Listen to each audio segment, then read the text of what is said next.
Exporting's great, says the UK government. It'll help economic recovery.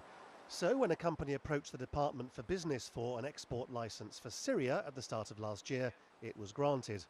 The company said it would ship chemicals for the manufacture of window frames and showers. But those same materials, sodium fluoride and potassium fluoride, are also integral in the manufacture of chemical weapons, which much of the world assumes the Syrian government has used against its own people and which Britain has described as a war crime.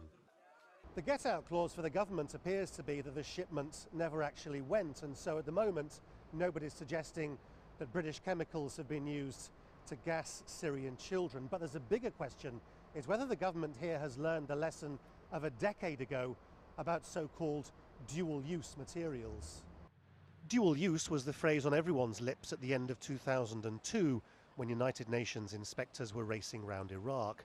The British and American governments were arguing then that some things imported by Iraq and which looked harmless enough also had a military capability. That suddenly sounds a bit familiar.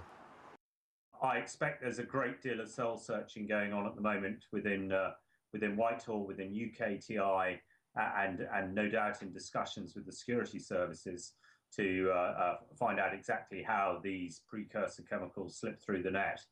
Yet opponents of the British government machine say it's long spoken with two voices on Syria, condemning with one while supporting with another. The Assad regime didn't just suddenly become an oppressive regime. It's been like that for a long time. And the fact that the UK was prepared to provide export licenses for chemicals, which could in circumstances be used to produce chemical weapons, or for that matter, as they themselves have confirmed, trained senior Assad military officers from an oppressive state, Syria, it just shows the utter hypocrisy there is. What has changed since the Iraq War is the internet. Nowadays, sodium fluoride can be bought freely online. On this website, you can buy tons of it for a few $1,000s from a variety of suppliers in China. Perhaps the point is that if policing trade is becoming more and more difficult, countries which take the moral high ground against Syria can't afford to be seen to be making mistakes. Lawrence Lee, Al Jazeera, London.